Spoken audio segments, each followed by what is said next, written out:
Hey everybody, this is Trevor, and thank you for coming to my channel, Pioneer Spirit. I appreciate everyone that has liked, subscribed, shared, commented. Your help is greatly appreciated. So with that being said, today's topic, Bud Light.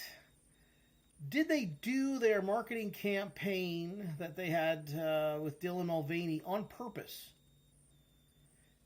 Are they is Bud Light's downfall, is it on purpose? And this is something that I have thought about.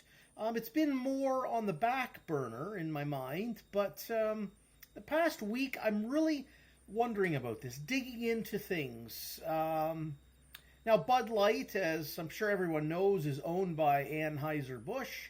And maybe people know this, but Anheuser-Busch is owned by InBev, a mostly South American, Brazilian owned is InBev. I almost 100% positive on that one. They also have Dutch connections in there, but regardless of that, InBev owns Anheuser-Busch, and I start to think, well, who owns InBev? Probably someone, I don't know, but they're a massive conglomerate corporation, mega corporation.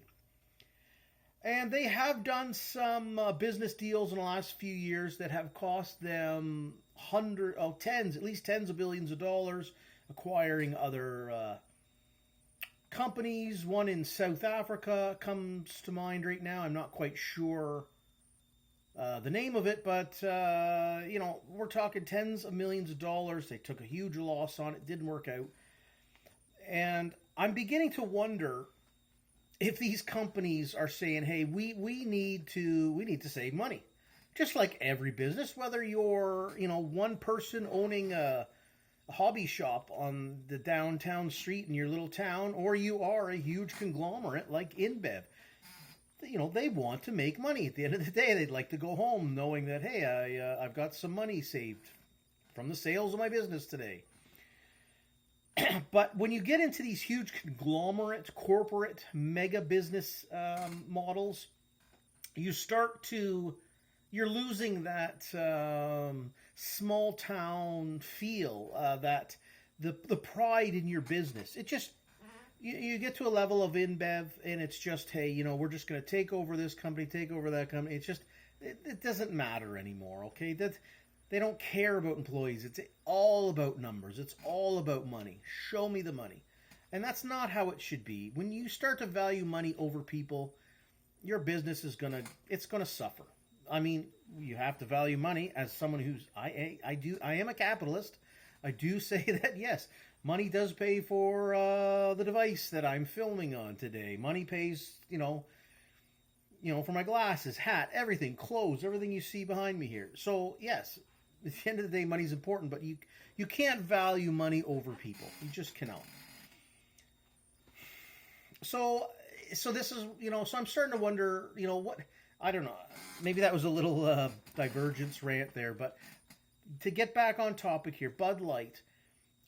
Now, everybody has, I think, in one degree or another, perhaps, they have suffered since 2020.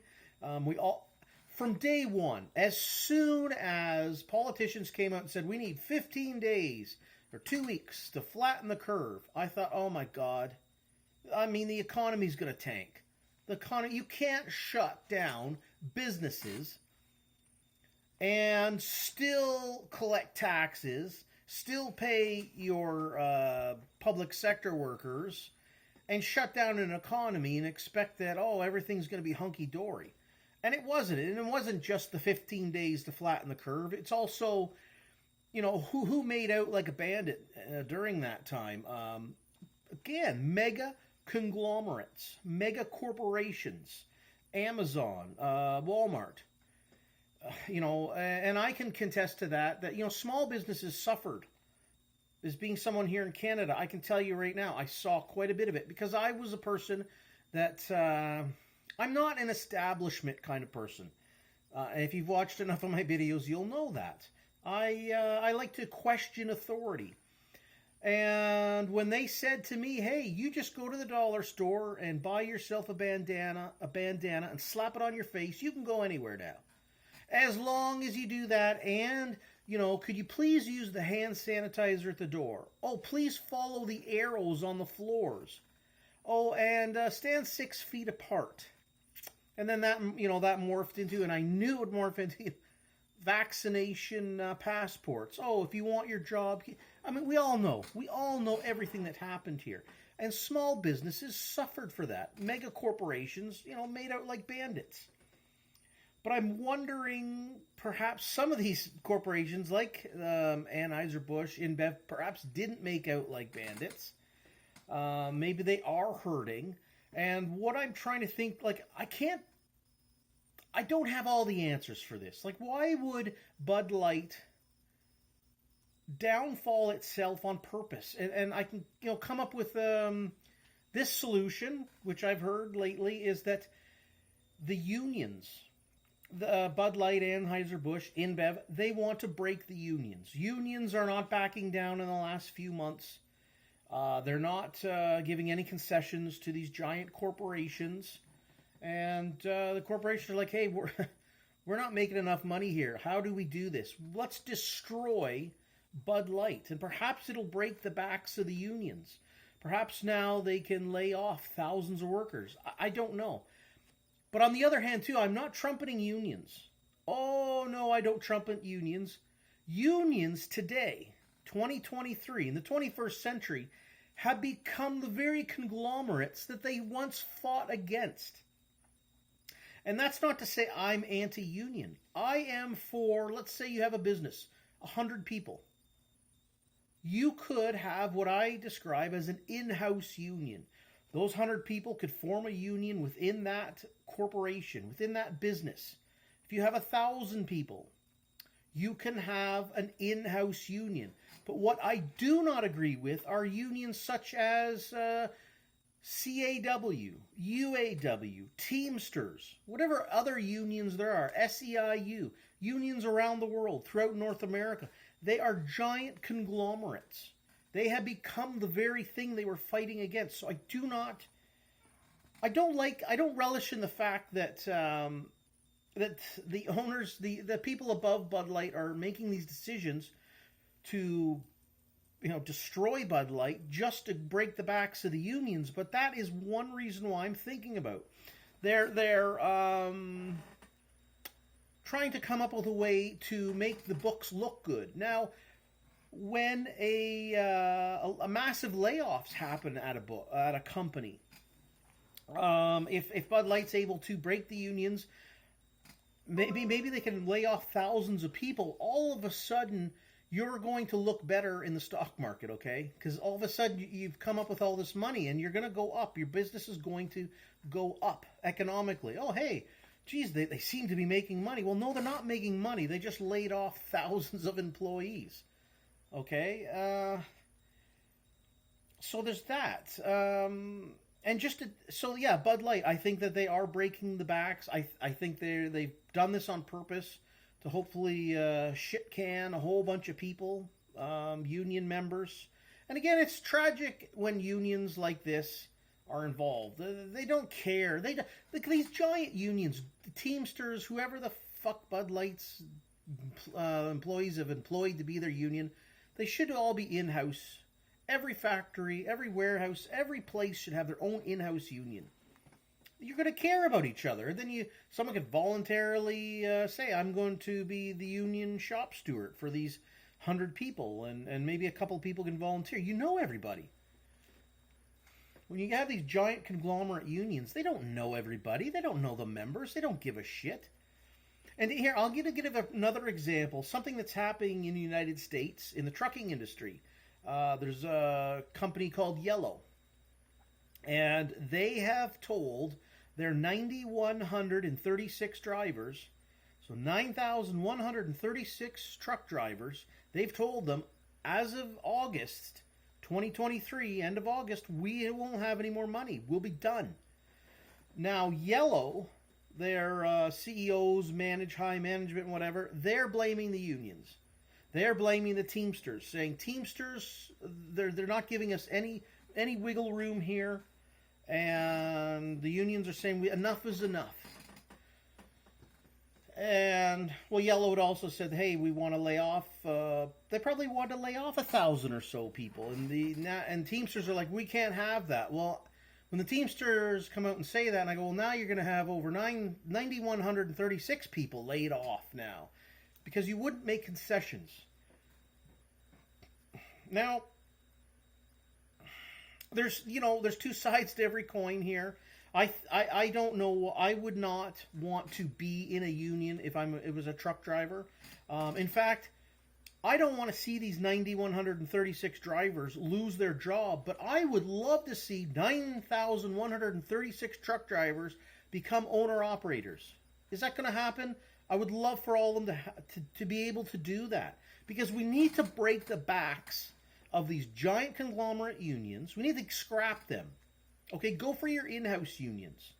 We need to scrap these gigantic mega corporate trucking industries like Yellow and CR England and Swifty.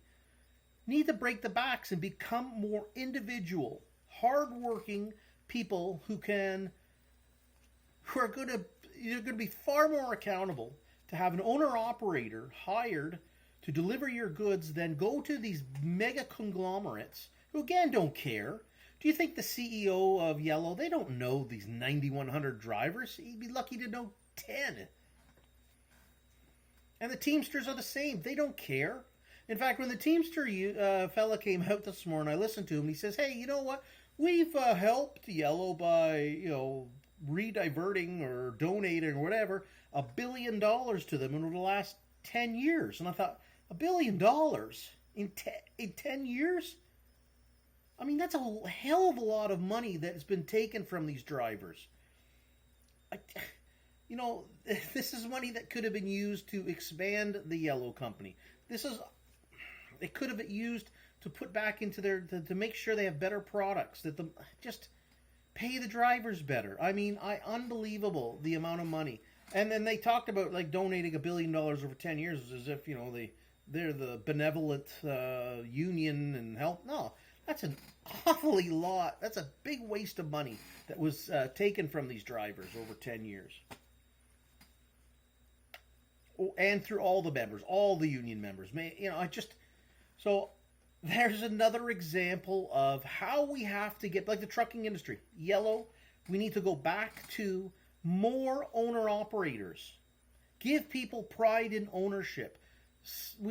I would love to have all those drivers now become owner-operators and get rid of the union. Get rid of the frickin' unions. They have become the huge conglomerates that they said they were fighting against. And, Bud Light, to get back to, I would like to see InBev, Anheuser-Busch, Bud Light, and whoever the union is that represents the Anheuser-Busch, InBev employees, I'd like to see them go under. I want to see Bud Light go under. I want to see the unions go under. Anheuser-Busch, all of them go under. And I would rather have 1,000 microbreweries pop up than continue down this road of shitty-ass beer, swill that's brewed by Bud. I can't imagine. I don't know why anyone drinks this crap to begin with. I would love to see. This is where the pioneer spirit of Americans, Canadians, people in the free world need to go back to being individual, independent business owners. I don't care. I'm just pointing this out. I think InBev has said, Bud Light, we need to break the backs. We need to make our profit margins look better again. Lay off several thousand people. It'll look good on the books. I feel for those people that are probably going to lose their jobs now at Bud Light, and they're probably already losing their jobs. If there's some way these people can perhaps start a microbrewery, this is where we need to get back to. I don't know if they can. I mean, starting a business is always, a daunting task, going to ask for money from either friends, family, or a bank. But I would like to somehow see these big corporate conglomerate beer companies, trucking companies, every fucking mega business in the world, I'd like to see them start to go under and go back to the days of individually owned businesses. Okay, 1,000 microbreweries. I'd rather have that than you know your stupid Anheuser Busch crap, Budweiser. You know, and then go back to the day. You know, and then I'm gonna make another video too on this too. But I'll just kind of tie it up here with the next video. It's cookie cutter everything. And I would like to see these microbreweries because of the days. I'd like to see families getting back out on the road and parents taking their kids on road trips and stopping into these towns. And, obviously you're not going to take your kid to a microbrewery, but perhaps there's a restaurant attached to it. Microbrewery restaurants, independent restaurants, not these goddamn cookie cutters where you pull off the the interstates and you just, it's like a mile long. Wendy's, McDonald's, Burger King, Taco Bell, Arby's, the same kind of Esso, Sunoco gas stations. No, I want to see independent owners again. So, yeah, am I mad over Bud Light? No, I don't care. If they're tanking themselves on purpose to try to get the books to look better by laying off a whole bunch of union workers, well, I hope it backfires on them, and I hope more people really start to look at starting up their own business. And for all you drivers out there for Yellow, man, what a shitty position you're in here. But it's, don't rely on your union. They're mega corporate conglomerates. Don't rely on Yellow. They don't give a shit about you. If you can become an owner-operator, do it. Do it. Okay? You work for Bud Light, I don't know, somehow open a microbrewery up in your neighborhood or something. So, that's where I'm on that. I just think that, lately a lot of these mega corporate businesses, they are looking good on the books now. When you look at the S&P and Dow Jones and all that, because they've been laying off, thousands of workers in your business. So all of a sudden it's like, oh, hey, we got some more money here, and it looks like, the index is going up, but it's, I don't know, it's not really good because it's short-term gain for the long-term pain. What are thousands of employees going to do? What would 9,136 truck drivers do come September 1st if they're out of jobs? Maybe Yellow can survive, or they're not going to survive after that if they don't have any drivers, because that's a primary use of their business is delivering logistics. But I hope those drivers can get be in some owner-operator. And okay, so I'm going to wrap this up. It's gone almost 20 minutes here, and I hope you've made it to this far. And do what you can to be an independent business owner in your area, okay? And just go from there. Okay, I hope everybody's doing well. Okay, stay free.